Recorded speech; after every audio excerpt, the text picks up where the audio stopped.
जय हिंद, नमस्कार, वंदे मातरम। कैसे हैं आप सभी लोग? उम्मीद करता हूं सब बढ़िया ही होंगे और तैयारी अच्छी चली रही होगी। तो एक बार आपका फिर से स्वागत है आपके अपने यूट्यूब चैनल पर जिसका नाम है ड्रीम चेजर एकेडमी। तो दोस्तों, हम जो आर्टिकल्स वगैरह के बारे में पढ़ रहे थे, पार्ट 4 मैंने आपको कल बताया ही था। पार्ट 4 में आज हम पार्ट ए के बारे में पढ़ेंगे। ठीक है दोस्तों, उम्मीद करता हूं पॉलिटी की क्लासेस आप रेगुलर बेसिस पे देख ही रहे होंगे। और हमेशा एक बात ध्यान रखना कि बहुत शॉर्ट वीडियोस आ रही हैं, 23 मिनट, 24 मिनट, 26। वीडियो बड़ी करने का मतलब ये नहीं है, बड़ी से मतलब मेरा ये नहीं है कि ज़्यादा बड़ी के अंदर ज़्यादा वो रहता है, लेकिन हाँ ये है कि जितनी ठीक टाइम की वीडियो बनेगी आपका भी इंटरेस्ट उतना ही उसमें बना रहेगा। तो आज हम पार्ट 4 में ए पार्ट कवर करेंगे अपना, जो कि मैं आपको बता दूं 44th कॉन्स्टिट्यूशन अमेंडमेंट है। स्वराज सिंह कमेटी बनी थी जिसमें कि पहले हमारी 0 वे थी और अब हमने 10 राइट्स करी। फंडामेंटल राइट्स के बारे में पढ़ेंगे, इसमें एक और बढ़ाई, टोटल 11 राइट्स हो गए थे। फंडामेंटल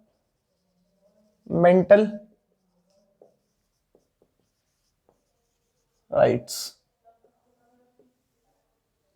ठीक है दोस्तों, तो मैं अब आपको यहां पर बता देता हूं पार्ट 4 का ए पार्ट। कल पार्ट 4 खत्म हो गया था, अब आज हम उसका ए पार्ट करने वाले हैं जिसमें कि फंडामेंटल राइट्स है। फंडामेंटल राइट्स जो आर्टिकल नंबर 51 का ए, 51 ए आर्टिकल। ठीक है दोस्तों, इसके अंदर हम फंडामेंटल राइट्स के बारे में पढ़ेंगे, मतलब फंडामेंटल ड्यूटीज के बारे में पढ़ेंगे। सॉरी, यहां पर हम फंडामेंटल ड्यूटीज के बारे में पढ़ेंगे। इसमें हम फंडामेंटल ड्यूटीज के बारे में पढ़ने वाले हैं।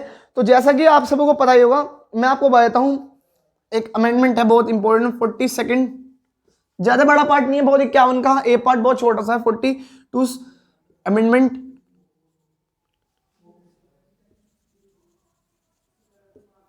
1976 ऑन बिहाफ ऑफ मतलब कि उनके सुझाव की वजह से, किसके? स्वर्ण सिंह स्वराज कमेटी।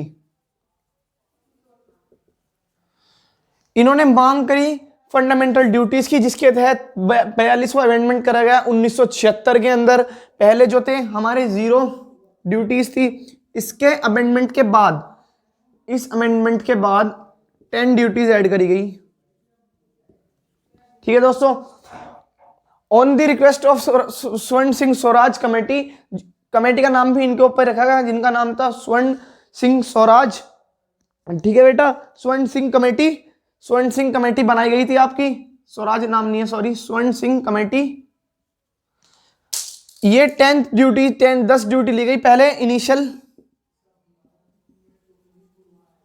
0 थी, फिर इसमें ऐड करी गई, एडेड। ठीक है बेटा, इसमें ये हमारी जो फंडामेंटल ड्यूटीज थी 42वें अमेंडमेंट के तहत इन्होंने ये ऐड करी 10 ड्यूटी। ठीक है, उम्मीद करता हूं आपको 51 का पहला पार्ट जो मैं बताना चाह रहा हूं ये समझ में आ ही चुका होगा। ठीक है बेटा, इसके बाद we will move on to next part which is part 5। बेटा पार्ट 5 में हम बात करेंगे 52 से 52 से बात करेंगे आर्टिकल्स की।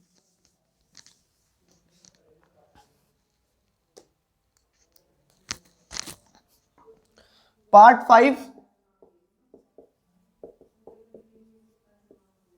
5 इसमें बेटा हम यूनियन के बारे में बात करेंगे। पार्ट 5 इसमें हम आर्टिकल, ठीक है बेटा, 52 से लेकर 100, इसके अंदर हम 52 से शायद से 151 के ऊपर बात करेंगे। हाँ, इसमें हम 52 से लेकर 151 के ऊपर बात करेंगे। ठीक है बेटा, ये जो आपका पार्ट 5 है यूनियन, ये ध्यान रखना बेटा, ये सेंट्रल गवर्नमेंट से डील करता है, सेंट्रल गवर्नमेंट। पार्ट 5 हमारा सेंट्रल गवर्नमेंट से डील करता है, जिसमें कि आज मैं आपको पार्ट 52 से लेकर पार्ट 62 तक पढ़ाने वाला हूं। Today we will talking about article 52 to 62। Part 62 से लेकर पार्ट 62 से लेकर 52 से लेकर 62 तक मैं आपको आज पढ़ाने वाला हूं।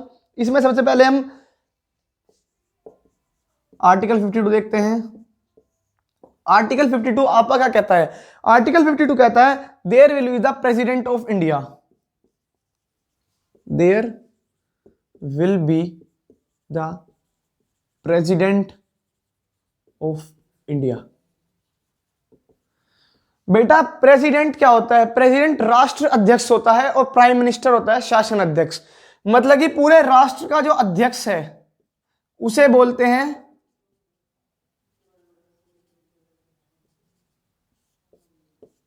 राष्ट्र अध्यक्ष होता है प्रेसिडेंट। ये औपचारिक रूप से रहता है, यानी लोकतंत्र के अंदर जो एक्चुअल पावर रहती है वो रहती है शासन अध्यक्ष के हाथ में, और राष्ट्र अध्यक्ष के हाथ में एज कंपेयर टू शासन अध्यक्ष कम पावर रहती है, मतलब कि कम उनका रोल प्ले रहता है। कुछ जो मीटिंग्स होती हैं, काफी मीटिंग्स राष्ट्र अध्यक्ष जो है हमारे प्रेसिडेंट साहब वो अटेंड करते हैं, कुछ हमारे शासन अध्यक्ष रहते हैं जो प्राइम पीएम वो अटेंड करते हैं, और कुछ प्रेसिडेंट। और अगर कोई व्यक्ति इंडिया से अब्रॉड जा रहा है, वर्ल्ड कहीं भी, अगर कोई व्यक्ति जा रहा है कहीं भी, जैसे कि आप मान लो ब्रिटेन जा रहा है, अमेरिका जा रहा है, ऑस्ट्रेलिया जा रहा है, जापान जा रहा है, कहीं भी जा रहा है, तो उसके जो वीजा पर मोहर लगेगी वो राष्ट्रपति लिख, क्योंकि अगर वो व्यक्ति कोई भी इलीगल काम या कोई भी मतलब कि गलती कर देता, कोई कांड कर देता है, उसके जो गारंटर होंगे, जो इसका गारंटर होंगे वो प्रेसिडेंट होंगे। अगर आपसे कोई गलती आती है जो दंडनीय है वहां पे, तो आपके पीछे राष्ट्रपति खड़े हैं लड़ने के लिए। इवन अगर प्रधानमंत्री जी को भी कहीं पे विजिट करना है वर्ल्ड में, मतलब कि इंडिया के बाहर, उनके जो वीजा पर पास वो लगेगी मोहर, वो भी आपके प्रेसिडेंट साहब लगाएंगे। अगर मोदी जी को कहीं जाना है बाहर, अगर उनसे कोई भी इलीगल मतलब कुछ भी गलती होती है, तो उनके भी गारंटर आपके प्रेसिडेंट साहब रहेंगे।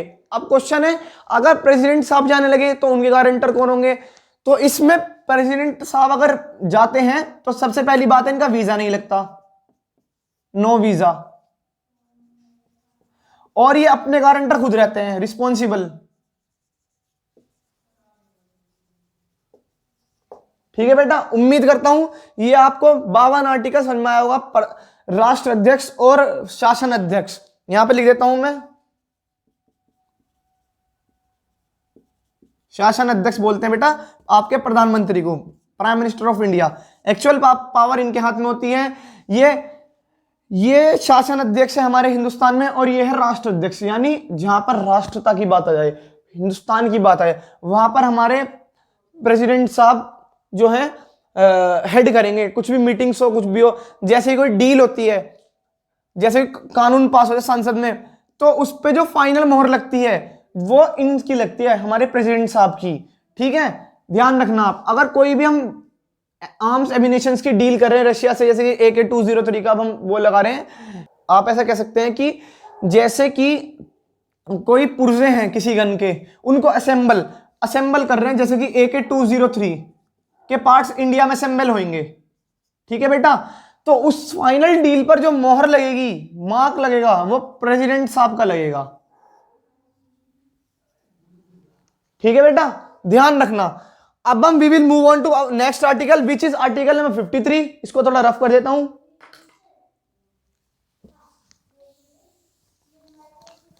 नोट बनाते चलना। प्रेसिडेंट के बारे में पढ़ेंगे हम, प्रेसिडेंट और प्रधान के बारे में, प्रधानमंत्री जी के बारे में, सेंट्रल गवर्नमेंट से रिलेटेड जितने भी पावरफुल लीडर्स वगैरह जो भी पोस्ट हैं वो हम पार्ट 5 के अंदर पढ़ेंगे। और आपका आर्टिकल नंबर 53 कहता है 53। तो आर्टिकल नंबर 53 में आपको बताता हूं।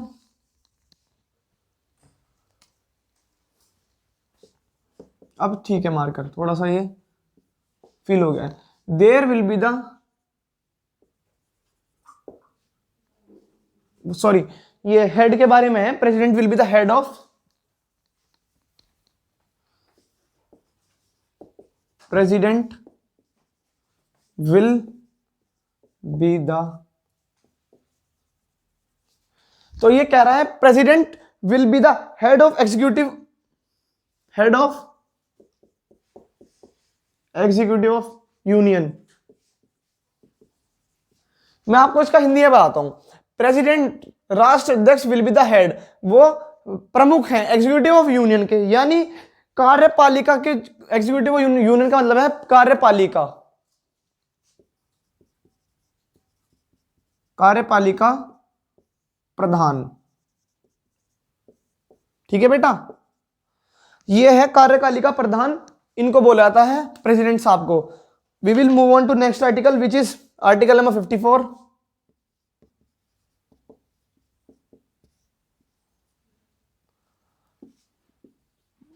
Provision of election of president. ध्यान रखना बेटा, प्रेसिडेंट के इलेक्शन जो गोपनीय तरीके से होते हैं, ध्यान रखना, मैं आपको समझाता हूं। ये सांसद है, ठीक है बेटा, इसमें होता है लोकसभा, राज्यसभा, यहां पर होता है विधानसभा और वो, हाँ, विधानसभा और राज्यसभा। यह है लोकसभा, यह है राज्यसभा, वहां है विधानसभा, और विधानसभा के बाद आता है आपका विधान परिषद, विधानसभा। तो बेटा यह है सांसद, इसमें है लोकसभा, राज्यसभा, यह है विधानसभा और विधान परिषद। ध्यान रखना बेटा, लोकसभा और राज्यसभा ये हर स्टेट में होती है, यूपी, बिहार, असम, त्रिपुरा, मतलब हर जगह पे ये और विधानसभा, ये सब लोग वोटिंग में आते हैं। यानी जब प्रेसिडेंट के इलेक्शन होते हैं, ये तीनों वोट करते हैं प्रेसिडेंट को। ये इसलिए नहीं करते क्योंकि काफी जगहों पे विधान परिषद नहीं है, क्योंकि वेलफेयर इलेक्शंस कराने के लिए सब जगह होनी जरूरी है, तो ये पार्टिसिपेट नहीं करती। ठीक है बेटा, ये बात ध्यान रखना आप। Provision of election of president, गोपनीय तरीके से ये होता है। तो we will move on to next article which is article 54। तो उसको रफ कर देते हैं।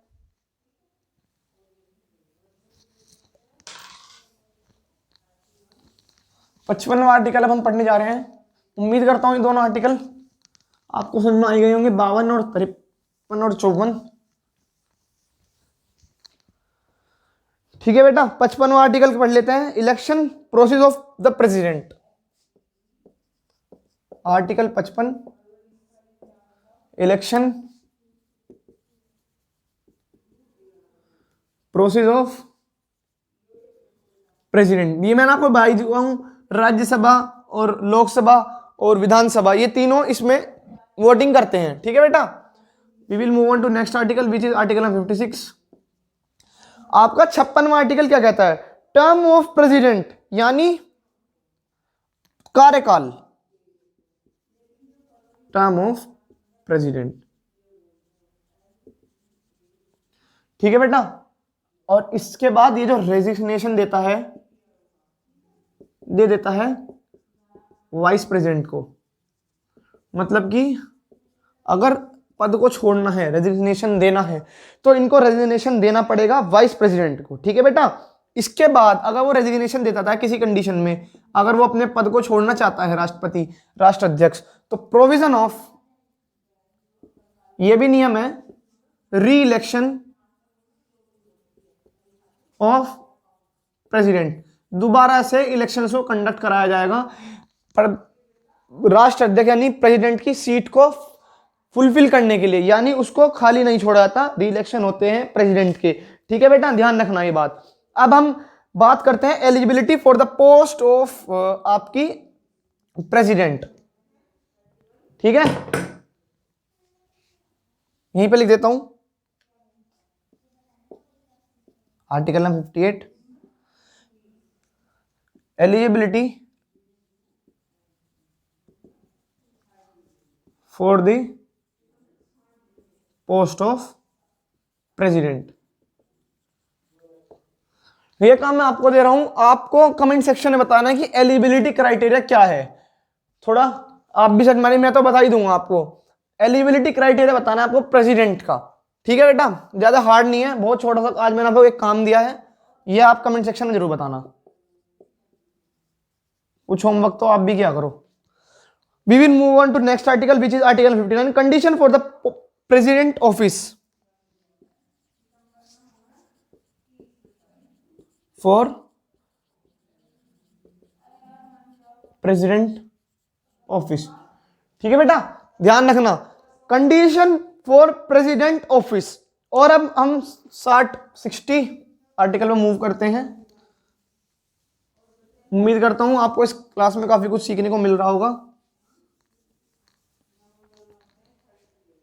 Oath of president, oath of president, ठीक है बेटा, ये है आपका 59, ये आ गया आपका article number 60। Oath of president यानी शपथ लेता है, शपथ लेता है ये चीफ, वो शपथ लेते हैं, ओथ ऑफ प्रेसिडेंट, ठीक है बेटा। 61वां आर्टिकल नंबर 61 आपका कहता है इम्पीचमेंट ऑन दी प्रेसिडेंट, यानी इम्पीचमेंट ऑन दी प्रेसिडेंट, ठीक है बेटा, ये आपका आर्टिकल नंबर 61 हो गया। अब हम नेक्स्ट आर्टिकल पर चलते हैं विच is article number 62।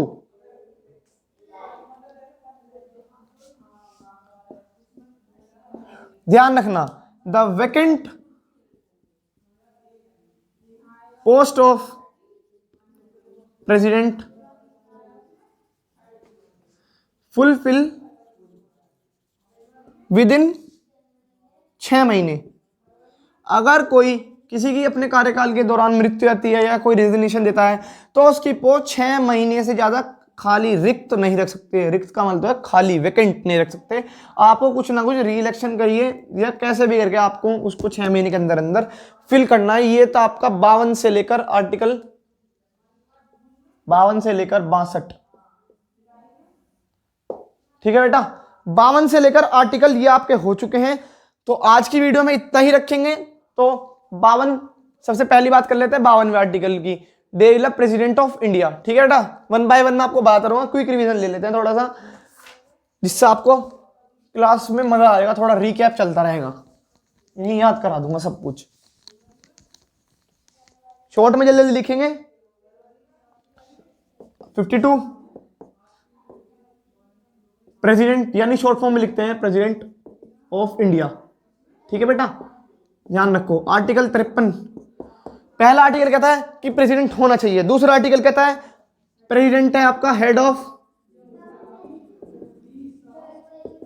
Executive union, यानी कार्यपालिका अध्यक्ष, इससे लिखता हूं पालिका प्रधान, लिख लेते हैं हेड को, ठीक है बेटा। ये आपका 53वां कहता है। अब जो आपका 54वां कहता है provision of election of president, यानी प्रधानमंत्री के राष्ट्र अध्यक्ष के आपको क्या करवाना है, इलेक्शन करवाना है। 55वां कहता है process of election of president. बेटा ध्यान रखना, मैंने बताया था ये है लोकसभा, राज्यसभा, विधानसभा, विधान परिषद, ये तीनों, ये जो इनको सर्कल कर रहा हूं, ये वोटिंग करेंगी, वोट करेंगी। ये वाली ध्यान रखना बेटा, ये वोट नहीं करेगी, ठीक है। आर्टिकल 56, आर्टिकल 56 आपका कहता है term of resignation, term of resignation, ये आपको देगा वाइस प्रेसिडेंट को रेजिग्नेशन अगर देना है, ठीक है बेटा। आर्टिकल 57 आपका क्या कहता है, आर्टिकल 57 कहता है आर्टिकल 57 में प्रोविजन ऑफ री इलेक्शन, प्रोविजन ऑफ री इलेक्शन ऑफ प्रेसिडेंट, राष्ट्र अध्यक्ष के दोबारा से इलेक्शन करवाना, ठीक है बेटा। ये कहता है आपका 58वां आपका कहता है एलिजिबिलिटी, जो मैंने आपको होमवर्क दिया है। Eligibility for the post of president, राष्ट्राध्यक्ष के लिए क्या एलिजिबिलिटी है आपका 59 क्या कहता है? 59 कहता है condition for the president office, condition for the राष्ट्राध्यक्ष कक्ष ऑफिस। ठीक है बेटा, और यहां पर हम अब ये हो चुके हैं आपके। इसके अलावा मैं यहां लिख देता हूं फटाफट से, आर्टिकल नंबर 60 क्या कहता है आपका? 59 में कहता है condition for the post of office, और ये कहता है 60 कहता है ओथ, शपथ, ओथ फॉर प्रेसिडेंट। ठीक है बेटा, ध्यान रखना। और आर्टिकल 61, आर्टिकल 61 क्या कहना चाहता है आपसे? आर्टिकल 61 बताओ आप क्या कह रहा है? Impeachment, impeachment of president. ठीक है बेटा, ध्यान रखना। Impeachment on the president, sorry of मतलब कि मैं बताता हूं, इंपीचमेंट ऑन द प्रेसिडेंट। ठीक है बेटा, और आपका अब 61वां हो चुका है, 62वां आता है जो आपका लास्ट है आज का, वो है वैकेंट स्पेस। ध्यान रखना बेटा, आर्टिकल 62 है vacant space, vacant, yes, vacant seat of president fill within 6 months। ठीक है बेटा, ये आपके मैंने क्विक रिवीजन ले दिया 52 से लेके 62 तक। उम्मीद करता हूं आज का पार्ट जो 4 का ए पार्ट था, जो मैंने समझाया था आपको 51 का, ठीक है, जिसमें 44 कॉन्स्टिट्यूशन अमेंडमेंट 1970 स्वर्ण सिंह स्वराज कमेटी, स्वर्ण सिंह कमेटी जो बनाई गई थी, इनिशियली 0 थे, फंडामेंटल ड्यूटीज की बात करी गई 10, उसके बाद एक और जोड़ी गई। इसके बाद हम आए आर्टिकल नंबर 5 पे, यूनियन जो कि सेंट्रल गवर्नमेंट से आपका ताल्लुक रखती है, यानी इसके बारे में बताता है। 52 से लेके 62 तक हमने बात करी। 52 में कहा पर वो कि राष्ट्रपति, ठीक है बेटा। उसके बाद हमने राष्ट्रपति के बाद जो हमने बात करी, इसके राष्ट्रपति के बाद हमने जो बात करी है उसकी है president will be the head of executive union, यानी कार्यपालिका प्रधान। ठीक है बेटा, उसके बाद provision of elections of president और जी procedure of election of president. एक तो है प्रोविजन की प्रधान, वो उनके सॉरी राष्ट्रपति के इलेक्शन होने चाहिए, एक प्रोसेस कैसे होगा वो मैंने आपको यहां बता ही दिया है। 56वां है टर्म ऑफ रेजिग्नेशन, यानी वाइस प्रेसिडेंट को आप रेजिग्नेशन देंगे। 57 का प्रोविजन ऑफ री इलेक्शन ऑफ प्रेसिडेंट, दोबारा से इलेक्शन, अगर ये कुछ काम हो जाता है, अगर उन्होंने रेजिग्नेशन दे देते हैं वाइस प्रेसिडेंट को, तो री इलेक्शन करने की प्रावधान है हमारे कॉन्स्टिट्यूशन में। 58 में बेटा एलिजिबिलिटी, जो मैं आपको कहा है कि eligibility for the post of president, ठीक है। 59 है condition for the president office. 60 है बेटा आपका ओथ ऑफ प्रेसिडेंट, और 61 है बेटा इंपीचमेंट ऑन द प्रेसिडेंट, और बेटा 62 है vacant seat fill within 6 months। तो उम्मीद करता हूं आज की वीडियो में इतना ही आपको पार्ट 4 का 51 आर्टिकल का ए पार्ट भी क्लियर हो गया होगा, और ये तो आपको सब याद ही हो गया होगा। अब तक की जितनी मैंने अब करा दी है, अब ज़्यादा दिन का बचा नहीं है, थोड़ा और है, मतलब ये मान लो आप अप्रोक्स बता रहा हूँ, मुश्किल से वो देख लेंगे, ऐसे भी क्लासेस रहेंगी, हो जाएगा, मतलब मैं आपका कंप्लीट करा दूंगा एग्जाम से कम 1-1.5 महीने पहले कंप्लीट करा दूंगा। तो आप ध्यान रखना, सारी वीडियोस को एक बार दोबारा से देखना, थोड़ा ज़्यादा उस पर देखना, स्पीड पे 1.5 पे देख लेना, पहले 1.25 से स्टार्ट करना, फिर 1.5 पे देखना, सारी वीडियोस को आराम से नोट्स बनाना। कोई पॉइंट अगर छूट गया, काफ़ी बार ऐसा होता है, हमने सर की क्लास देख लिया, मतलब मैं मानता हूँ मैंने किसी सर की क्लास देख ली, ठीक है, आप हो सर मैंने आपकी क्लास देख ली, मैंने आपकी क्लास देख ली जल्दीबाजी, मतलब कि जल्दीबाजी में कह रहा हूँ, शांति से क्लास देख ली, लेकिन जब आप दोबारा से मन को एक कंसंट्रेशन के साथ, डेडिकेशन के साथ दोबारा उसको पढ़ने की कोशिश करते हैं, तो एक आधा पॉइंट रह जाता है, वो मैं चाहता नहीं आपका रहे, ठीक है बेटा। तो आप पूरी क्लास को, सारी जितनी अब तक डाली हैं, तुषार सर की हो, मेरी हो, सारी क्लास दोबारा देखनी है, ठीक है बेटा। तब तक के लिए टाटा, गुड बाय, जय हिंद। तो ज़्यादा वीडियो को लाइक, शेयर और कमेंट करें, और चैनल को सब्सक्राइब कराएं बेटा। 400 सब्सक्राइबर हम हमारे होने वाले हैं, तो धन्यवाद, मिलते हैं अपनी अगली वीडियो में, तब तक के लिए टाटा, गुड बाय, जय हिंद।